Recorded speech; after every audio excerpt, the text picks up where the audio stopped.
This is Campus News, reporting the top stories from colleges and universities. Next on Campus News, it's lights, camera, action for one student.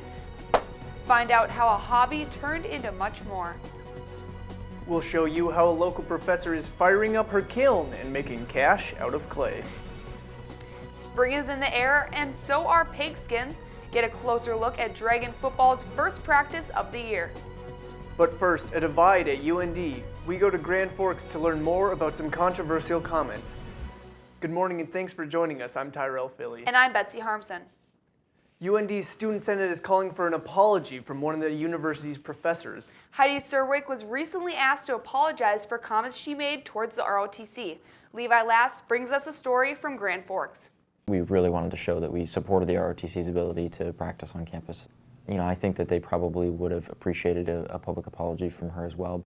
UND professor Heidi Serwick caused controversy for a 911 call that she made, claiming she was terrorized when she saw two ROTC cadets wearing uniforms and carrying mock rifles for ROTC drills on campus. Shortly after the incident, Serwick wrote a letter to the Grand Forks Herald where she called the military exercises inappropriate and unnecessary. Those comments prompted the UND Student Senate to pass a resolution calling for Serwick to publicly apologize for the comments, which she refused to do. And it's something that's kind of a regular part of UND. We have a strong tradition of ROTC on our campus and a strong tradition of supporting the military at UND. And so her comments really kind of got at that, and that's where we felt that it was appropriate for her to apologize.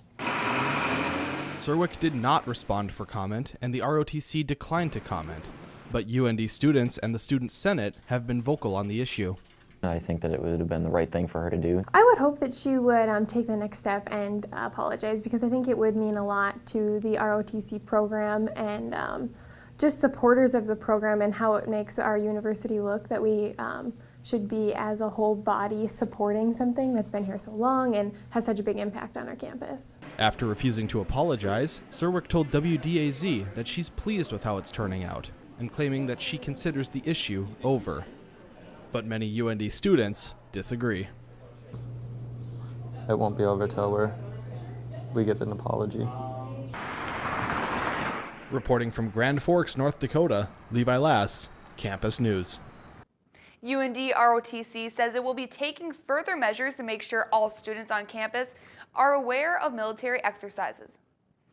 The University of North Dakota's Chester Fritz Library is seeing the first small steps towards a major $7.8 million renovation project. Library Director Stephanie Walker says they put $100,000 into paint and carpet for areas on the main floor since February. The library was built in 1962, seeing an addition added in 1982. Director of Marketing and Communications with the UND Alumni Association and Foundation, Alyssa Connickson, says funds haven't been raised yet, and they're thinking of a donations match program. Some MSU universities could see a significant price increases next year for meal plans. But what does that mean for MSUM? Reporter Emma Vatnsdahl gives us a scoop on what Sodexo and MSUM are doing for their students. In each of MSUM's dining facilities, students are able to find virtually anything they might need in order to fill their hungry bellies. Sodexo, MSUM's dining service provider, does its best to accommodate all types of food restrictions. Take care of vegans, vegetarians, gluten-free. We have an allergen-free station. At Simple Servings, it's free of the 8 most common allergens. Accommodating all these restrictions doesn't come cheap, though. The Minnesota State Colleges and Universities Board of Trustees is asking MSU schools to increase the price of their meal plans by up to 11%. Most of this price hike is slated to be shouldered by the students. The board cites special dietary needs for the proposed increase. An 11% increase would be tough to swallow for most students. The proposed price hike would empty wallets as it fills bellies. The average student would pay roughly $300 more. But MSUM food service providers don't want price hikes to leave a sour taste in customers' mouths. As a partner with MSUM, Sodexo has not increased their rates 11% to accommodate any type of special needs. These food contracts included a price increase to cover costs associated with providing more options for people living the vegan lifestyle. We look at it as part of the needs of the students, and as a partner, we try to accommodate those needs without penalizing the students for it. MSUM currently is not raising its meal plan prices the suggested 11%. However, a small price increase is expected each year to cover everyday costs. Emma Vattenstall, Campus News. Each contract also has goals for vendors to transition to locally sourced foods to reduce reliance on GMOs. Students in the Fargo-Moorhead area may see some increased traffic at Hector International Airport in the near future, not from travelers, but packages. Hector International Airport has signed a deal that will bring the FedEx Express air cargo company to Fargo. Airport Authority Executive Director Sean Dauberstein says the contract is 5 years long and will require the airport to make up to $1.4 million in improvements to accommodate up to 20 FedEx Express flights per day. Hector International will bring in around $215,000 per year from landing fees and possible federal airport funding related to air cargo operations. FedEx Express will move from its current location at the Grand Forks Airport. It will have around 75 people working for the company in Fargo. MSUM Science Building was filled with vortex cannons, liquid nitrogen, and other items you might find in a mad scientist laboratory. Instead, it was all part of the Society of Physics students' annual science show. Members of the organization took part in experiments meant to both educate and entertain the public. Attendees got to play with sound, computers, and even some bike parts. They then let the professionals take over. Physics students showed off their vortex cannon, which fires rings of fog out of a trash can, liquid nitrogen to freeze cabbage and render it as brittle as glass, and helium, hydrogen, and fire to make balloons explode into flame. The event drew in future scientists to study the experiments. I like to study a lot about the human body. I really want to become a surgeon one day. The Physics Society puts on events at least once a semester, with events ranging from shows like these to Harry Potter nights designed to show the magic of science. Penguin research isn't a new thing, but Oxford University has a penguin research project so big they need the community's help. The effect of climate change on the penguins in the Antarctic Peninsula is causing their numbers to steadily decrease. Dr. Tom Hart is the leader on the research. He is gathering data on the number of penguins in Antarctica. Researchers have set up more than 75 cameras to chart how many penguins are in any given area and time. But this project is so large, the community is asked to go online and count penguins to try to get accurate numbers. MSUM is providing a unique learning opportunity for students through its publishing press, New Rivers Press. From the editing, designing, and management, students get to experience it all. Haley Gerlach has more on how students are bringing books to life. At New Rivers Press, students are doing more than just taking classes to learn about publishing. They get to experience the full process hands-on. For Michaela Norman, it's been a great journey so far. I think that MSUM and New Rivers Press offer probably the most comprehensive, specifically aimed towards the publishing industry program, at least in the Midwest. If not, I don't know of any other campus that has a teaching press like we do. The press has limited storage in its designated room in Weld Hall. So where do they keep all the books? It's a place the students call the Dungeon, located in the Center for Business. We have this cute little green cart that we will take to come all the way over here. And we have to lock it so that no little children end up in the dungeon. From being in class, to getting a publishing certificate, to being an intern, students get to do it all. The students get a hands-on work with an actual manuscript, and they do the editing, and they work with the design team on the covers and the interiors as well. Michaela says this has been a positive experience and says this teaching press will help her in the long run after graduation. With photographer Annie Pearson, Haley Gerlach, Campus News. You can learn more at newriverspress.com, where they have student-written blogs, featured titles, and a place to purchase books. The stereotype that blondes are actually dumb, the University of Ohio is proving that wrong. A study of over 10,000 Americans found that the IQ score of natural blondes was higher than people with other hair color. Jay Zagorski is the author of the research. He says stereotypes often have an impact on hiring, promotions, and other social experiences. The research doesn't necessarily mean blondes are smarter, but they're definitely not dumber. North Dakota State University is home to an internationally known expert in the potato and farming world. Dr. Neil Goodmestead has spent over 30 years as the chair of plant pathology, building up the scientific research NDSU is known for.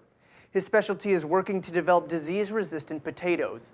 He hopes the work he and his team do will lead to better and more efficient farming practices.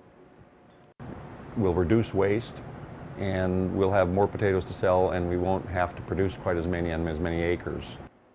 Dr. Goodmestead's work will continue after NDSU raised funds to make him a fully endowed chair, meaning his work and position will be permanently funded by the university. With Relay for Life happening later today, we sent a reporter to show how the team at MSUM spreads the word about cancer fighting. Reporter Tyler Jensen takes us to the members who have personal ties to the fight against cancer. For many, including people at MSUM, battles with cancer can end in either great joy or deep sadness and pain. MSUM senior Stephanie Kropp's story is the former. In 2006, her father managed to recover from stage 4 colon cancer. That's when I first learned about Relay for Life. It's been a great opportunity for people to get together now. Now she's working with fellow students to fight cancer even more. Members of MSUM's social work department joined together to form a Relay for Life fundraising team against cancer. With Relay for Life coming up, they're trying to spread the word by using a personalized touch. People who want to donate or show their support could draw and personalize a bag with the group as they set up shop in McLean Hall. My favorite part is the luminaries itself. It gives you a fun, creative way to recognize the people that have lost the disease or who are still fighting. Kropp says the group hopes to raise $1,000 in donations as a team. Now what started as a class project with a subject close to home for the students could lead to more than just a good grade in class. With photographer Skylar Zach, Tyler Jensen, Campus News. The Relay for Life is held today at 2 p.m. at Concordia's Olson's Forum. There is a free will donation either at the event or at MSUM's social work office at Lohman Hall. Driving may become a thing of the past now that Toyota has teamed up with the University of Michigan to further unmanned vehicle research. Michigan will help in building the brain that would operate the car for the driver. Toyota has already invested $1 billion into the technology. They'll test weather conditions, potholes, and mapping. Michigan will be the third location for the project. It also works with scientists at MIT and Stanford. Students may want to start binge watching their favorite shows a little faster than normal as Netflix plans to raise their rates for their standard plan. The streaming company will raise their standard plan from $7.99 a month to $9.99 a month starting in May. The company says a large number of U.S. subscribers will see the price hike and will have the option for a single stream standard definition option for $7.99 or the high definition option for $9.99. Netflix estimates around 17 million subscribers will be affected by the HD plan price hike in May. Netflix says impacted members will be notified by email. The service will give customers plenty of time to decide to keep their membership or not. Over this past fall, an MSUM film student revised a short film he made freshman year with a larger production. Reporter Michael Downs has more. This is a pretty big town. It's not like this is the only food These here, young women you know, look like they're getting ready for any typical day.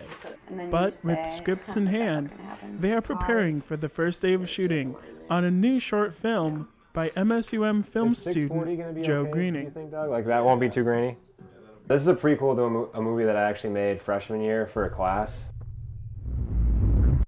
We have more resources, we have more people, so this is a chance to make like a cool story behind the little like 2-minute video that I made for freshman year. You're not much for talking. Greening has many talented people working both on screen and off, including fellow MSU Moorhead student Marissa Iversrud. I think it's great. I know Joe's really passionate about film. Scene 1, take 3. Greening's passion for filmmaking is nothing new. I mean, I've known that I wanted to do something with film since I was like in 2nd grade. I used my family's video camera, and me and my friends, we'd make movies in my backyard and in my basement. We'd make like 3 of them in one day, just like little 10-minute movies on the VCR recorder. And then with the backpack, you're gonna slide down. But the quality of his short films has evolved from using his parents' video camera to now having his own high-quality equipment as well as a full cast and crew. Take another drink of that water. That was cool when you did that. Even when he's not working on a project for class, Greening still sees the importance of self-improvement. If you're always practicing, then you're always going to be getting better. And saunter faster. With his experiences in and out of the classroom, Greening has high hopes that a feature film will soon be in his future. If we do everything handheld. Michael Downs, Campus News. Greening will be graduating this spring and will add the short film to his portfolio. Students at Indiana University were relieved to find the Ku Klux Klan was not invading their campus, but were shocked to find out who was really visiting. A resident advisor at Indiana wrote an email warning students of a Klansman on campus. He saw a person walking around campus in a KKK outfit complete with whip. The advisor later retracted his email after realizing the Klansman was actually a priest dressed in liturgical garments, and the whip was his robe-like belt tied around his waist. It's a small shop on the lakeside of Ottertail, Minnesota. One professor shows how her passion has turned into a lifetime job. Alyssa Eisnes took a trip to find out. Don't even care if they buy pottery, I just want them to come back and see us. Lori Charest has made a living off of making pottery. She's a local artist in Ottertail, Minnesota, who teaches at M State in Fergus Falls. The Potter Daughter started as a carpenter shop that was first owned by her father. It used to be called the Pounder Founder. In college, he said, "You're getting kind of good at this. We should maybe go into business together." After her father passed away, Lori then changed it to the Potter Daughter. And I said, okay, let's call it Peterson and Father, because he had Peterson Building Service, and it was a joke. Lori uses color, she says, that comes from nature, and using a distinct design that most can recognize. There are 5 people in my family, and so I decided maybe the 5 is the 5 people in my family, and there's 3 dots, and there's 3 girls. Lori loves to make items that people can use in their everyday life. I probably love to make bowls. I'm kind of bowl happy. While some people may retire to the lakeside. I love the lake. It's kind of part of my soul. And I get to look at it all the time. Lori finds her inspiration through a view that never gets old. With photographer Maddie Hansen reporting in Ottertail, Minnesota, Alyssa Eisnes, Campus News. The Potter Daughter recently celebrated its 30th anniversary.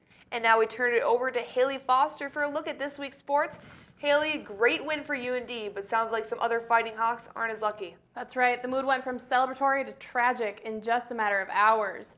The University of North Dakota men's hockey team is national champions for the 8th time in school history.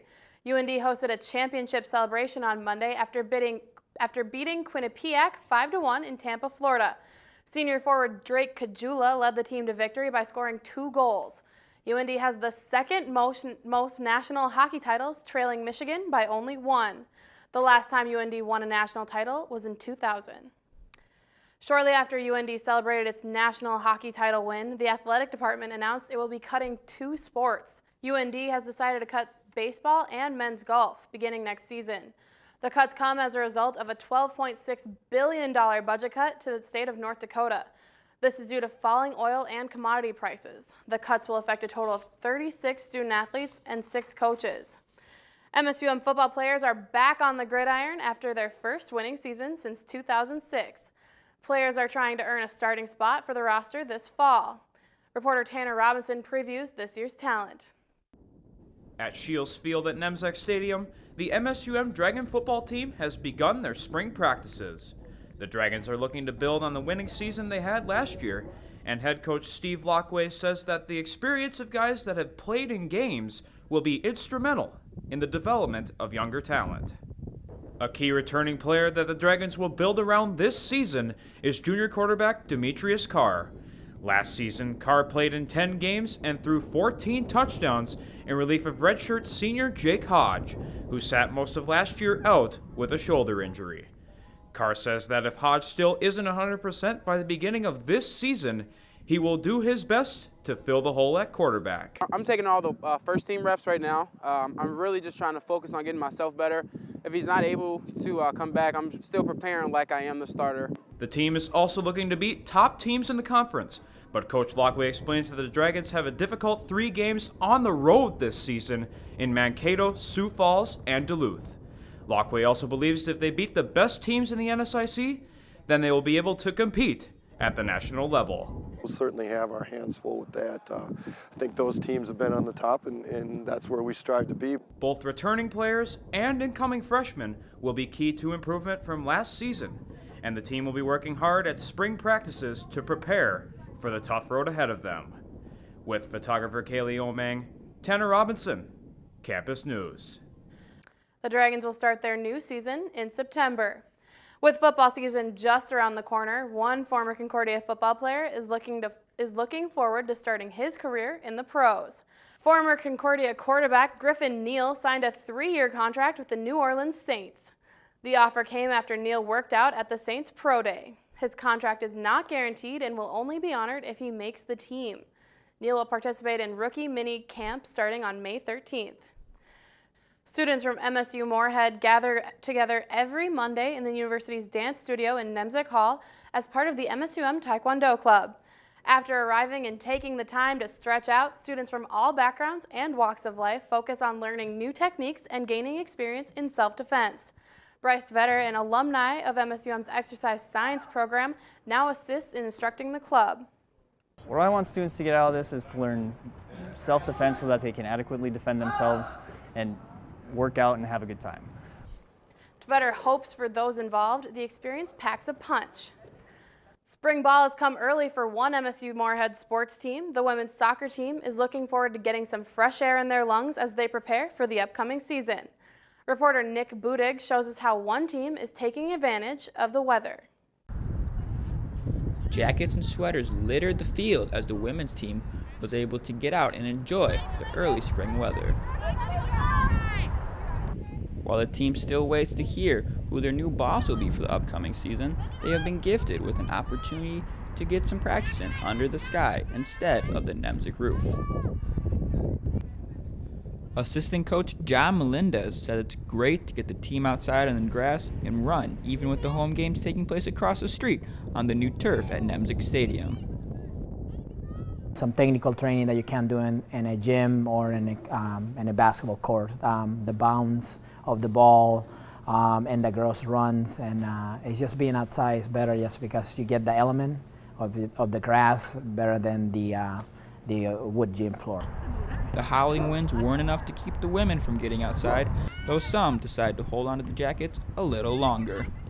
Junior defender Janai DiNardo sees the early outside practice as a way to help prepare the girls for the upcoming season. We get to play a few scrimmages, which is really nice to prep us for the fall season. So being outside and actually playing on the outside field that we would be scrimmaging on, we like to get out as soon as we can so that we can have that full adaptation. Even with the weather not being sunny and dry, the cloudy and windy day was more than enough for the women to enjoy the early outside practice. With photographer Nicole Strobel, Nick Budig, Campus News. MSUM currently has a committee in place to hire the new women's head coach. I don't know about you guys, but I am really looking forward to spring weather. I'm just excited for it to warm up so I can work on my tan lines. I can't wait to break out my rain boots. Thanks, Haley. Another event and another chance for Minnesota State University Moorhead to bring different cultures together. Reporter Timur Sati shows us how students from around the world are sharing their stories on campus. For some people, the Unity event may just be the place to get a quick education about campus culture. And from students here who come from around the world. It's an event where people are discussing social issues and listening to music. All the colors of the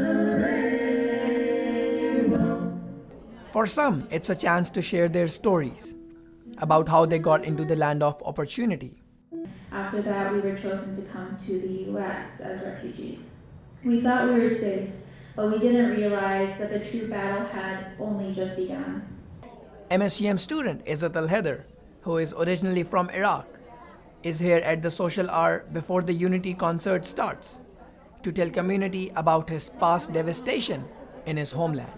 So whenever I introduce myself, I use this phrase or that sentence. Have you heard about, even before introducing myself, have you heard about the people who got attacked back in August 2014 by ISIS? Heather says, I go to many other similar events where people talk about unity so that people know me. We are doing our best in order to make the other peoples to know us, to know who we are, where we come from. We are the people who come from the places that have a great civilization. Humanity started in our places. According to MSUM, the purpose is so that people understand different cultures and come close to each other. My goal would be that they have a little bit more of an open mind and maybe not afraid to talk to people that maybe they wouldn't normally talk to, and to see where everyone came from. After the social hour, people around the community gathered at the Hansen Theater to listen the hard real stories of speakers. At first, we started to feel a small tremor, and 1 second after another, the tremor started getting stronger and stronger, and within few seconds, we were clinging at our door, trying hard to stand still. And the music.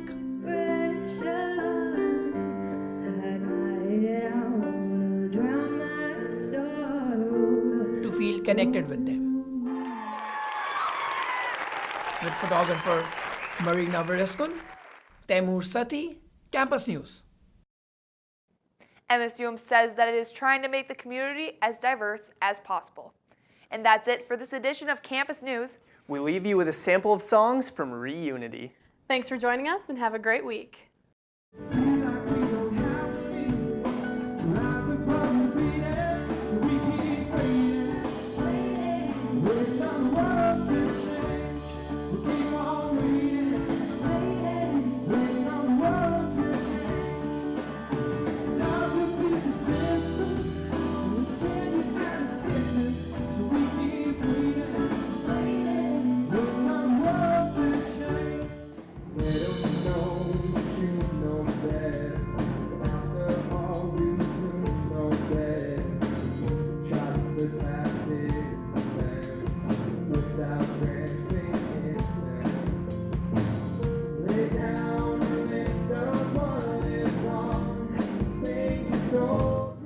Campus News is produced by the Television News Workshop in the School of Communication and Journalism at Minnesota State University Moorhead in cooperation with Prairie Public Television.